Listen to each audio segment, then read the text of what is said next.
Because the thing was, I've been going to stand-up comedy clubs since I was 18 years old. Just a fan of the... Yeah, of live stand-up. And so I had this opportunity. I want to work there. I thought maybe I should work the door. Mm-hmm. But, being a retail butcher for, 30 years, I fit right in the kitchen, and it was a lot of fun. But I wanted to get on stage, and that was kind of like where I started, was in the kitchen. We work our ass off there because the place, would get packed, especially on weekends. And all my kitchen brothers would be like, ¿Por qué están aquí? Why aren't you in the other room? Because we'd all be having a good time laughing. Yeah. So finally, I did an open mic, and I did okay. And then it was a succession of them every Monday. And it was 2008, and with that time, I got to see everybody who was starting out.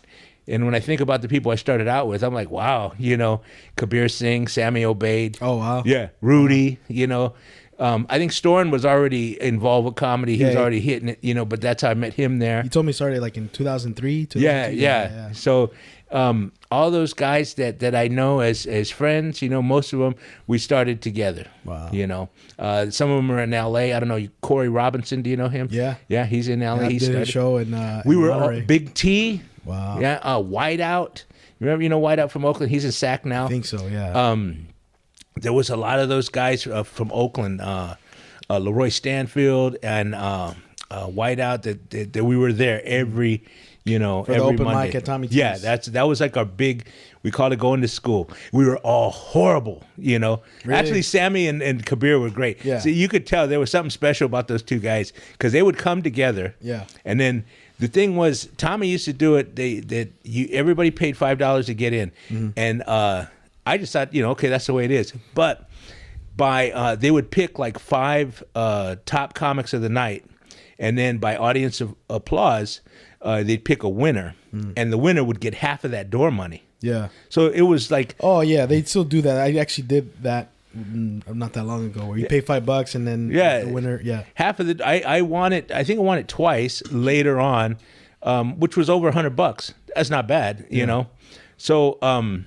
But Sammy, I noticed with Sammy and Kabir, they would show up. Oh, there was another kid too, Joey Bragg. This kid, I think he won because he's like on Disney all the time now. Yeah, he's a kid. I remember. Yeah, he was like 14. Yep. But Sammy and Kabir would like come and do the mic, and we're all waiting because we're all shitty and we all think we're going to win that money. Yeah. But they'd leave. Yeah. Go do another mic. Right. Yeah. And I'd be, well, thank God they left. Now I got a shot. Yeah. And of course, it didn't always pick you, but it was a lot of fun. Yeah. And so I started doing showcases. Kirk McHenry put me on my first showcase. He still does them, huh? Yeah. It was a Tuesday night in 2008 sometime. Okay. And later on in the year. Mm-hmm. And to me, that was a big deal. Bless you. Being on a Tuesday showcase, oh man, this is awesome. Yeah. And then it just, from there, I started getting weekend work, opening or being the host, right, for just a lot of real, kind of household names, and like John Witherspoon. John Witherspoon, I had that was my first time I'd featured for anybody. Wow. Yeah, that was nerve-wracking, but. Did you get time to talk to him and hang out with him? Yeah, he was a very nice man. He tipped me $100 actually. He's a very nice man. He's like a grandfather. He gave it to me Sunday night before I went up. He come up to me. He's like, "Here you go, sir." Wow. He shook my hand. It was like grandpa giving you money. It was $5.20s. Oh. But I had met him before when I worked in the kitchen. That was the funnest part I loved about that job, was I was meeting these big comedians. Mm-hmm. And I'd make them their dinners between on the weekends, between the shows, because there's 2 shows on, the weekend nights. And I would make it a point. My manager, Holland, knew I wanted to go deliver the like a pinche butler, here's your meal, sir, but I got to talk to these people, and I found it as hilarious. It was awesome, know. But what are some of the comics you met aside from him? Anybody who played there, right out the beginning, Sean Wayans, Marlon Wayans, Damon Wayans, Earthquake, Linnell, of course. Yeah. Brett Butler. Remember Brett Butler? She had the TV show Grace Under Fire. Yeah, I think Real nice lady. Wow. Yeah. And then Bobby Collins. He's I like him. Yeah, He's yeah. a good guy. Then Titus. Titus. One of my favorites was Craig Ferguson. Right? Really? Yeah. He was a real nice guy. Man, he's tall, dude. That's a tall man right there. We took a picture and his armpit was like by my eye, you know? Really? Yeah. You're a tall guy. Yeah. Jeez. So that place was packed, right? It was like sold out the whole weekend. We're working our ass off. Yeah. So it had rained that night.